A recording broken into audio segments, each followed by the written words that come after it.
Women have been involved in the music industry for as long as it's existed. They've played in pioneering punk and hardcore bands, they've made experimental pop music, been country music outlaws and groundbreaking rappers. Women have shaped the face of modern music as we know it, even in ways we might not immediately realize. For example, one of the most famous rock songs of all time, Hound Dog, was originally recorded in 1953 by blues singer Big Mama Thornton, 3 years before Elvis Presley released his cover version in 1956. We wanted to start this conversation tonight by highlighting this one simple truth about the music industry. Women have always been there. But it's not enough to highlight the varied accomplishments of women throughout music history. We also have to reckon with the countless number of women whose voices were silenced, who were driven away from their passions by harassment and discrimination, whose art was never seen nor heard. Women have slowly elbowed their way through the crowd of misogyny, not only in the music industry, but culture itself. For years, many women have been told to just suck it up and deal with the fact that they're sexually harassed, condescended, or taken advantage of, because that's showbiz, and that's the price that they'd have to pay to be a part of an industry that's often referred to as a good old boys club. Like you see in these headlines, the veil is slowly becoming to be lifted off of these issues that have been ignored and covered up for too long, and now people are talking about it more than ever. Looking at statistics head-on, it doesn't take much to notice the very large gender gap in music. A study conducted in 2017 at USC Annenberg reported that 22% of artists, 12% of songwriters, and a whopping 2% of producers are female. That's a pretty significant underrepresentation of the talented women that we know are out there.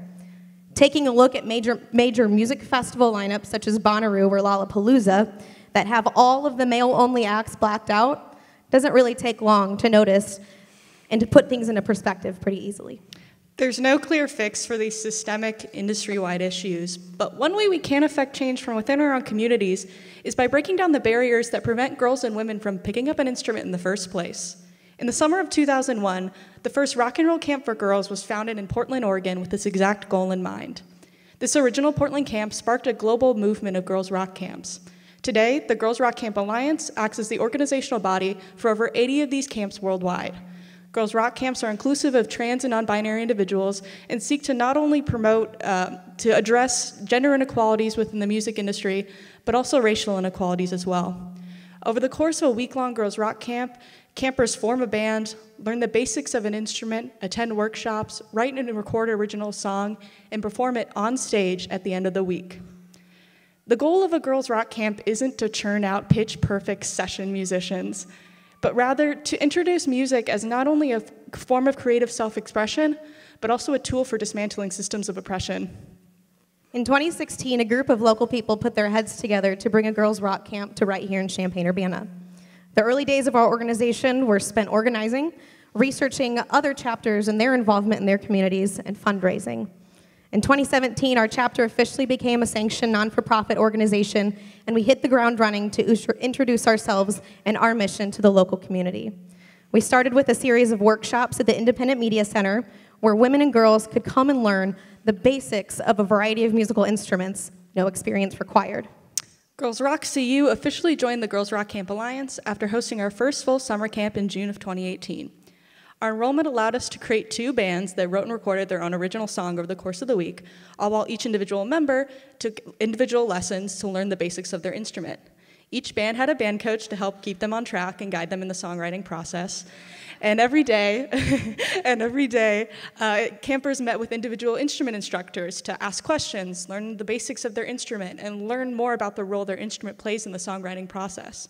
Campers also attended daily lunchtime workshops, which included a DJ session from our very own DJ Silky, who's DJing tonight, a demonstration from Champaign Ladies Amateur Wrestling, and I also gave a presentation about the history of women in rock music.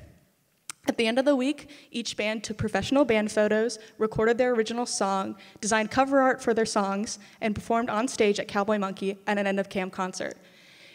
It's difficult to convey what kind of impact this week can have on you as an instructor, as a musician, but over the course of a week, we saw these kids, complete strangers at the beginning, come together, help each other, and grow and figure out just how to make this whole music thing happen. As Christine stated before, our mission at Girls Rock is not to churn out perfect, flawless musicians, but rather to give all females an opportunity and a safe place to explore what it means to be a musician. A major part of creating that space involves highlighting the various roles women can and do occupy in music. This is why we strive to enlist a faculty that they can identify with and look up to as positive role models. I'm very grateful for the music mentors that I had in my life, but they were all men. There's no way that they could have properly and fully understood or prepared me for the hoops that I was going to have to jump through just to earn my way in a music industry that is severely dominated by men. I didn't have amazing people like Rachel, who spoke earlier, to look up to and to tell me what it was going to be like to be part of an old boys club. I feel like that would have been really helpful. Yeah, I didn't start learning the drums until I was 19 years old. I know that if I had seen a woman play the drums with my own two eyes as a kid, I would have known a lot sooner that drumming was something I could pursue and be successful in. And I hope our campers feel the same way when they see someone who looks like them behind a drum kit or playing a guitar. Our ultimate goal is to help our campers become more confident in all of their abilities. While we'd love for them to continue to explore music outside of the camp, our ultimate goal is that they leave our camp with a newfound confidence and willingness to be proud and loud of who they are in everything that they do. We're happy to share that we're currently gearing up for our second summer camp this coming June and are excited to see what this new year brings.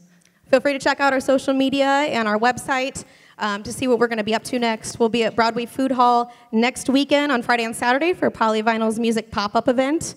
We're going to have merch there and some of our board members so you can come and learn more about our organization and our mission. And lastly, we just want to say this community has been so receptive to our efforts thus far, and we're really, really grateful to be in a community where barrier-breaking movements like ours are supported and uplifted. So thank you. Thank you.